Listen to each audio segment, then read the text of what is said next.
Guys, Kev here, and man, our community is on fire. I mean, look around this community and tell me that we aren't just absolutely pumping out designs.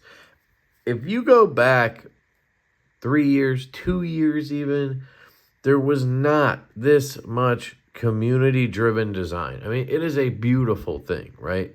And I'm in the middle of it as well with my own company with Divo knives, and it's just beautiful to watch friends and acquaintances and just other people in the community I don't even know getting designs out there. And yeah, I mean, for me, it's the epitome of what I want in the knife world, because if the designs are driven by us, I think we're going to get a lot more things that we like, if that makes sense. Because I feel like before, the designs were driven by money, right? They were driven by how many of these can we pump out at a time to just make people buy them. Think, Civivi when it started. Even a lot of what they do now. Even it still happens in the lower end of things. Like, I have these two in from Kaiser. I believe these are both in-house designs. I could be wrong about that.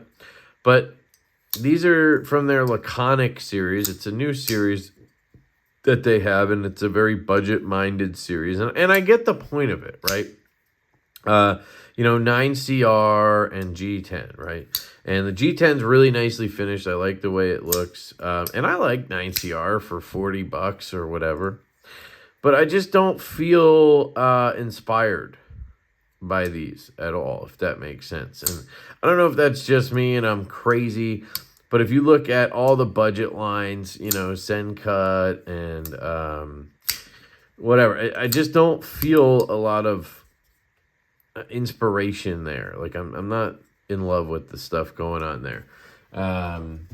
If you move over to somebody like Best Tech, I do start to see some of that. But it's because they're working with designers, right? This is a Keanu design. The last one, the Good Boy. This isn't a Best Tech man, but the other one was the Good Boy. And I really like that design. And that was, a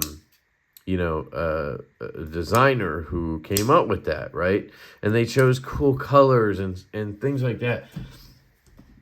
And look at what I have on the table here. I mean, I don't know. I just wanted to go on that little bit of a rant because I'm so happy with what's going on in the community. And I'm so happy and proud for all these people, right? I know exactly what it feels like to be pushing to try to bring your first design to market, or any design to market. I don't know if these are the first for these. I know this one is and this one is. I don't know about this one. But like, it's a great thing. And we're going to see knives that we like because we're the ones designing them now, right? And that's awesome. Okay, I'll shut up. So I have 3 Kaisers here I wanted to show you guys because I have them all in for review. I've done a disassembly video on each of these. I've done an unboxing video on each of these. And I thought it would just be cool to bring it all together. Community-driven design. Now, I don't know O.Show very well. But I have chatted with him on Instagram. I'm assuming it's him. Should have probably made sure of that first. But seems like, to me, a knife enthusiast turned designer and designing after his pets, which is really cool. This is called the Doberman because he has a Doberman. He has some more coming with different dog themes. And I just think that's cool, right? I think that's a cool theme. I think the knife is absolutely fantastic. You can get this knife in 2 versions. So we'll just start off with this guy. You can get this knife in 2 versions. This one in G10, black G10, and then a machine satin blade. This is in 154 cm. And this is like $72 on Kaiser's website. I will link all of these knives that I can down below. There's only one that isn't available, at least not in the US, and that is the Huntsman. But $72, and then I think the titanium one's like 100 more or 150, something like that. And that's probably S35VN and titanium, and prices are fine. Kaiser's always good on price. I really like the way this knife feels. You can watch my disassembly. It's unique in its design when it comes to that. Has a really cool clip. This is reversible. So I'm actually going to switch it because I'm going to pass these around, and I might as well switch the knife or the clip back. So what you do is you unscrew this guy here. It's going to be a long screw that goes through everything and into the clip, right? And then what you'll notice is there's this triangle shape in here. We've seen this before. I'm trying to think of exactly what the knife was that we saw this on before, but it's a few things we've seen it on. And then you flip it over, and you'll see it has the same pattern here. Pop that in. So that'll seat it down for you. Once you get the angle right. Come on now, Kev. Get it in there, and then you take your clip or your screw and you feed it through the other side. Take your T8 and you drive that bad boy tight. And now, oops. Now, oh, I know why I didn't do it. Yeah. Because when it's on lefty, it has a different angle. It's kind of angled like this or something. So on the right side, it looks normal. So I was trying to put it in like angled. Anyway, that's very cool because it's clean. You don't have like extra holes or anything like that, and it's reversible. So I appreciate that as a lefty. Nice little lanyard post there as well for those 12 people. The flipper tab. So the flipper tab is probably one of the minimal amounts of gripes I have on this knife. And I think it could be attributed to me just having one that has a stronger detent. Sorry, not softer. Because I sometimes just miss this completely. Now, it has jimping, and it's actually pretty well done with that. It's just that it's such a minimal flipper that sometimes I miss it. And then I end up just dragging my finger across, which isn't the most comfortable thing. But when I'm paying attention and I really lock in and pop it, it's great. There's no problem. I just have to be deliberate about it, and then there's no issue there. But I think some of them are going to have a little bit of a softer detent, and then it's probably going to be absolutely just beautiful to flip this thing. That said, the thumb studs are pretty strong as well, but I like how those feel. I can get up under there and really pop those. They're far enough away from the pivot, I think, that tight detent doesn't really affect it all that much. It's a very comfortable thumb flick for me. I enjoy it. Reverse flick works really well. For me, because the knife is on the larger side, so you're looking at a blade length of 3.6. You're looking at a handle length of about 5 inches and an overall of just over 8.5, like 8.6 inches, okay, overall.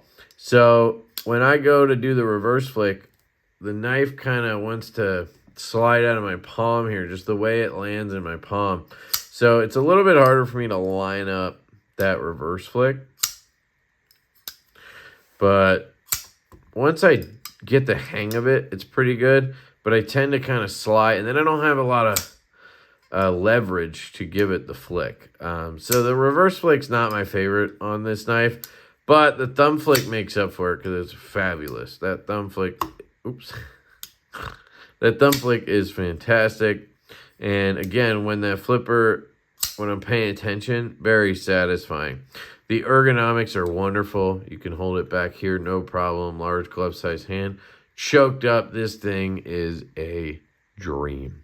So you'll notice here the jimping comes up, swoops down into this valley right here and out. And so when you're choked up, you have this beautiful jimped spot right here. And man, does this melt in your hand. It is a fabulously comfortable knife when you're cutting, slicing, doing the types of things that I do, opening bags and slicing cardboard and stuff. And then when I need to use a little bit of fine detail, I have that jimping there as well. It's really well thought out. I love how long this flat is. So it's basic. It is a choil. extremely comfortable. Reverse grip works really well. Nothing sharp up here or anything. You can hold it very comfortably up in this business up here. Lock bar is nice and soft, pushes out of the way. The knife has that beautiful controlled feel to it. Doesn't feel janky or anything like that. It feels really good. I can't remember if I put skips in here. It's very possible that I did. Let's take a look. Nope, I did not put skips in here. I can see those Teflon covered bearings, and those are the good ones. So they didn't skimp on this. They didn't put the little guys in here, and I like that. This knife's fantastic, guys. This is the Kaiser Doberman. Check it out. The next one's going to be the Huntsman. This is a James Lowe design. He's another community member. It's kind of the theme here. And, man, this one is a guillotine. So if we're talking about how much I like a controlled close, this is the opposite of that. It's bonkers how this thing just swings down like that. It's a very cool and unique design. Now, it's not like my style or anything, but I do think it's very cool. And if you know how to sharpen, this recurve is freaking sweet. I mean, look at this thing. It's called the Huntsman. It's named after a spider in Australia. James Lowe is Australian. Check out his Facebook group. It's EDC Hunters Group. Man, I always get it wrong. I think it's Hunters EDC or Hunters and Gatherers EDC. Damn it. I always get it wrong. I'm so sorry, James. I'll try to put a link in the description. If not, if anybody sees this from the group, please add a link or let me know. Geez. But he has a cool Facebook group on Facebook. And yeah, this is his first knife design to come out that I know of, but he has others, which is very cool. As I understand it, this design has been in the works for a long time. In the unboxing or disassembly, I talked about how I thought this handle looked very much like an Evo 2.0 or just Evo handle, the clip and everything, the backspacer being geared and sticking out like that. And I just assumed that he took some inspiration from the Evo. Obviously, this knife looks nothing like an Evo. That wasn't what I was getting at, but James let me know that he actually had this design drawn up before the Evo ever was released. He said he talked to John Sorensen about it, and I don't know that whole story. But so he drew this. This existed before the Evo. That's what James says. So I 100% believe him. So it's just cool to see that two people could have a similar idea for a handle and then have these absolutely totally different blades. That's pretty cool. This one's an S35EN. These were $189, which for the way the action is and the feel is and everything, it feels like a much more premium knife than that. I did have to swap the bearings. So when you get this out of box, to me, it feels a little bit janky. I hate to use that term, but that's just what it feels like to me. And I figured out why pretty quick when I did the unboxing. They use 5mm 3/64 ball bearings in here. What does that mean? I'll show you what that means.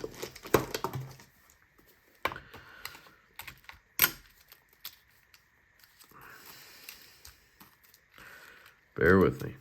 I will show you eventually. Okay. These are the bearings that are in this knife, okay? Look how small these are. I mean, look at this knife. And then look how small these bearings are. And then imagine, okay? These aren't even the ones. These are the ones that are in there now. The ones that came with the knife look like this, okay? So this is your standard 5mm bearing that you'll see in most Chinese knives, smaller Chinese knives. But even this one, Kaiser made, and they used what looks to be like the larger style bearings like they have in the Sheepdog. Why wouldn't they have put the bearings from the Sheepdog in here, the bigger ones, the 6mm ones or whatever? Look how small this is. To put it in this knife is weird to me. And then look at the balls. There's, I think, 9 balls in here. So if you count 1, 2, 3, 4, 5, 6, 7, 8, 9. I think there's 10 balls in there, okay? Now you take this one that I put in it from Skiff. How many balls? 15.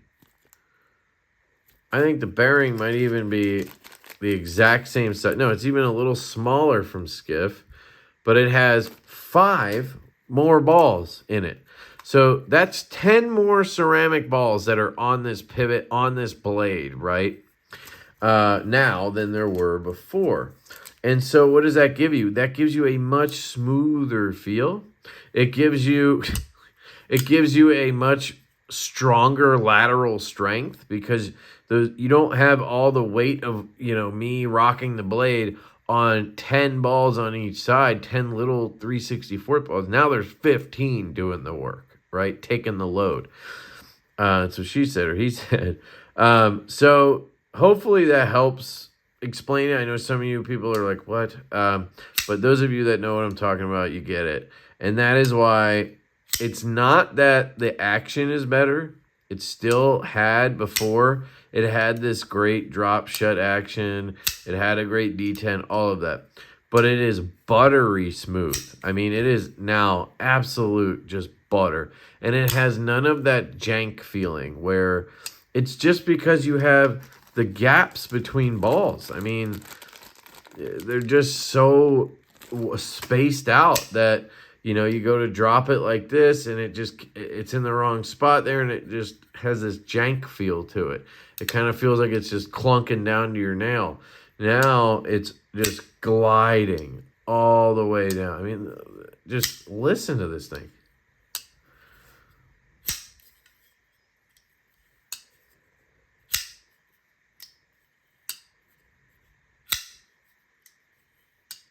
It's butter. It's fantastic. So, long story short, if you get one of these, I highly recommend you watch my video on the disassembly and you do it. Normally, I don't advocate that because I don't want people to screw up and then blame me or anything. But I think it's well worth the upgrade on this knife. It really makes a $190 knife feel like a $400 knife. It really does. So I recommend it, but obviously do it at your own risk. I think James did a great job with this design. I love that crazy looking fuller, the window and everything. Excuse me, I love the studs. So you have that easy thumb flick, but then with the window, you can reverse flick it beautifully. I love the cutouts, the finger. It's so comfortable in the hand. You can kind of go up like this and use it. Now, luckily, because of that recurve, and I don't know if he did this on purpose, but, obviously you have this crazy clip point thing, butchery thing going on up here. So if I want to cut open something, trying to get up here to this rhino horn is really hard. You'd have to almost flip it over and use the tip like this, right? Well, with this recurve, you really get a defined tanto point. So if you're trying to open a package, you just use this tip, and you're right there. This will cut tape. This will cut into a box easy, no problem. So that's pretty well thought out. Obviously, this thing's gnarly and crazy, and not everybody's going to be into it. It's not really my style either, but I can 100% appreciate it. I mean, I think this is just a really cool knife, cool design, and with those skiffs, oh my God. I also really like that they went with the stock weave carbon fiber. I really love this stuff. We've used it before, like on the growler, and when you contour it, man, it really does shine. To me, it's probably the best looking carbon fiber. And that includes like camo carbon, fat carbon, all the stuff, because it's just nice. It's got that really good look with the contour. So that's the Huntsman. This is not available currently. I believe it's sold out everywhere. I did see it at House of Knives. I believe they are in Canada. And I was looking at the prices. I'm like, why is it like $289 or whatever? And it's because they're in Canada. So that's probably just the Canadian price and imports and all that stuff. Customs, they just have to charge more. But if you really wanted one, maybe you could order it from there. I don't know. But very cool. That's the Huntsman from James Lowe and Kaiser. The last but absolutely not least is the Phoenix. This is the Kaiser Phoenix. This is a Mattis faction design. So this comes from our boy Matty over at the Mattis faction channel, and I can't tell you how cool it is to see him have a design out. You could not find a more laid back, sort of casual knife guy, right? Like, and I don't mean casual in the sense that like he doesn't care about knives. I mean, just look at him, all right? Watch his live streams, watch his videos. He's a chill dude. He's a dad of X amount of kids. He's a teacher, I believe. Like, he's just a chill, laid back dude. And he has a knife YouTube channel, and he talks about knives and what he likes, and he's not trying to be, you know, the professional YouTube guy and all this shit, right? And that's what I appreciate that in channels, right? Like, that's kind of what I look for in channels versus the super like professional stuff. That's just, you know. But anyway, we can talk about that another time. But it's just so cool to me that he decided to put a design together and send it to Kaiser. And I don't know if they were doing some kind of thing, taking community designs or what, but he did it. And that's so cool to me. And it's a freaking cool design. Again, like the Huntsman, not necessarily my aesthetic or anything, but that doesn't mean I can't appreciate it for being awesome. And there's some details in here that I really like, and it's really cool that Maddie added those. So first off, this dope ass orange dark matter is really good. It's really well done. The transitions are really well done. I love that they went with, or he went with, this black PVD or DLC titanium. Pretty sure it's titanium. Could be aluminum, I guess. That's steel picking up there, but right here it's not picking up. Could be aluminum on those scales. Pretty sure it's titanium though. You have a steel liner, steel pivots, and who guessed it? Steel blade. S35EN, pretty standard Kaiser there. But I love the look with the dark matter and then the black, and then you have the black wash blade, not black. And there's a big thing there. If they had gone with DLC on this, it would not look as good. You'd have what looks like this, but it would look like paint on the blade. They did a black wash, and look at it. It shows those edges, the worn edges around everything. It's just beautiful. I love that. You got Maddie's logo right here. It's called the Phoenix, named after his son. Then you have the fire kind of theme in there. It's just so cool. This one has a flipper tab and thumb studs. So the D10 on mine is dialed for the thumb studs perfectly. They absolutely just They rock it out of there. They fuck out of there. And then it has this wild fuller on it. Shout out to Maddie for that idea. So you have this little bit exposed here. You can get your fingers in there when you're not retarded. You can get your fingers in there when you're not stupid. You can get your fingers in there and reverse flick it. I promise, off camera, I don't have this problem. That's what she said too. He said. I don't know. But anyway, you can get your finger in there and reverse flick it. Thumb flick is excellent off the stud, and then you also have the stud to reverse flick. So I can get in there left-handed and fire it. It's nice and close, tucked into the scale, so you get a good lineup. Makes the D10 feel nice and crisp. Pops out of there. You got really cool scallops right here. I love scallops around studs or deployment holes or whatever. The one thing I don't love on this is the flipper tab. I mean, it's done well. It's got good jimping on it and everything. It's just mine, the D10 isn't necessarily dialed for it. I can easily fail it. Now, I can also easily fire it out. It just never feels super satisfying. Like, it doesn't ever feel like I'm getting enough resistance that it's like popping out. You know how you get a knife that has a D10 like this one on the Doberman, where when that breaks, man, it just feels like you're like an automatic when it shotguns out. This just doesn't have that feel for it. It works. It's not a problem. It's just, for me, I'd love to have it be just a little stronger for that. Somebody in my video mentioned you could just move it up a touch, and then it would add a little bit of, you know, the physics would kind of help you out there a little bit. But I've also heard from people who have these. I forget who it was. I keep thinking it was Casey, but it was Javon. He got one. And his is strong. So like he said, he can't reverse flick it because the detent is perfect for the flipper. And he can thumb flick it, but he can't reverse flick it because it's too strong. So I do think there's some balance to be had here where that flipper tab could be moved up a little. You could keep the detent like mine, and then you'd be good to go all around. But that's just a little bit of feedback for Kaiser on that. That has nothing to do with the design. Well, a little bit, but, you know, Kaiser's job is to do the engineering. And like I said, if I fire it, it fires. So I just wanted to point it out. The centering is pretty much dead nuts. I mean, you look at it, it might be slightly over to this side. You can watch my disassembly video on this if you want more information on that kind of stuff. Now, the thing I really love about this design is that he decided to make it an inset liner lock or a liner lock. So if you look at this, you can see that lock bar tab, right? It's just this little tab right here tucked into the scale.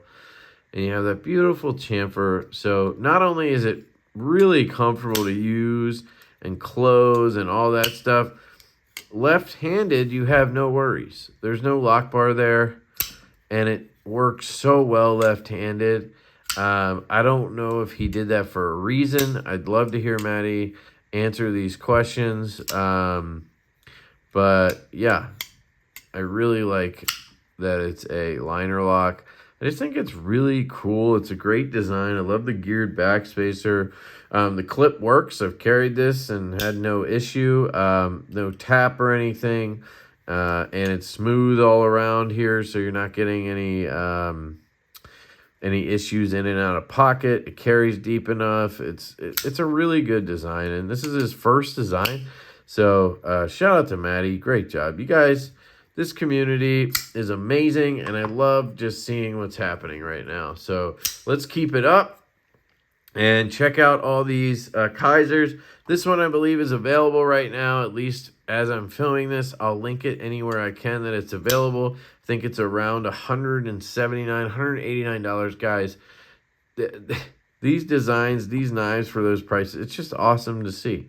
It's really cool. So check them out. Let me know what you guys think down in the comments. I would love to hear about it. How do you feel about the state of the community kind of pushing forward the designs?